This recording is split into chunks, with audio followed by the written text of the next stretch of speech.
I always dreamed of my wedding day. The flowers, the music, the guests smiling as I walked down the aisle, and most of all, the man I thought I would spend forever with, waiting for me at the altar. That morning, I put on the white dress I had carefully chosen months before. It wasn't just a dress, it was a symbol of everything I believed in: love, promises, and forever. My bridesmaids told me I looked like a princess, and in my heart, I believed my fairy tale was about to come true. The hall was decorated beautifully. Family and friends filled the seats, their faces glowing with joy. Everyone was ready. Everyone was waiting for us to become husband and wife. But then, the waiting began. Minutes passed, then more minutes. At first, people laughed it off. "He's just nervous," they said. Grooms always take their time. But as the clock ticked on, I felt a chill creep into my heart. My hands trembled around my bouquet. I looked at the altar, at the empty space where he should have been,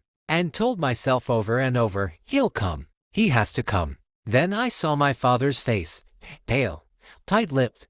He walked toward me, and I knew before he even said a word that something was terribly wrong. "He's gone," he whispered. "He left." The world blurred. My bouquet slipped from my hands, crashing onto the floor. Gasps echoed around me, whispers spreading like wildfire through the hall. My groom, my love, had run away. In that moment, my entire fairy tale shattered. The laughter stopped. The music cut off. Guests left in silence.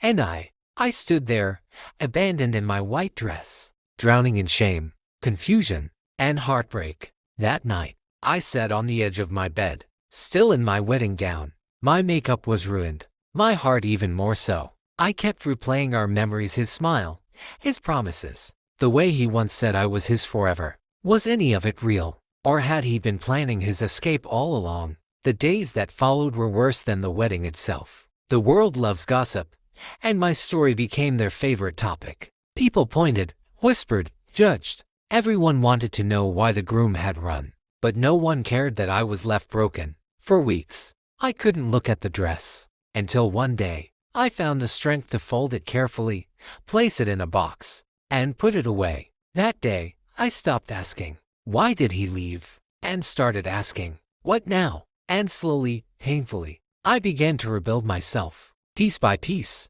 I learned to live again, to laugh again, to believe that my life wasn't over, just because one man couldn't keep his promises. And then, when I least expected it, love found me again. Not in grand gestures, not in perfect vows, but in simple kindness. A smile across a coffee shop, a conversation that felt safe, a hand that held mine without ever trembling to let go. I was abandoned in my white dress, but that heartbreak taught me something I will never forget. Sometimes, the ending we never wanted is the beginning we truly need.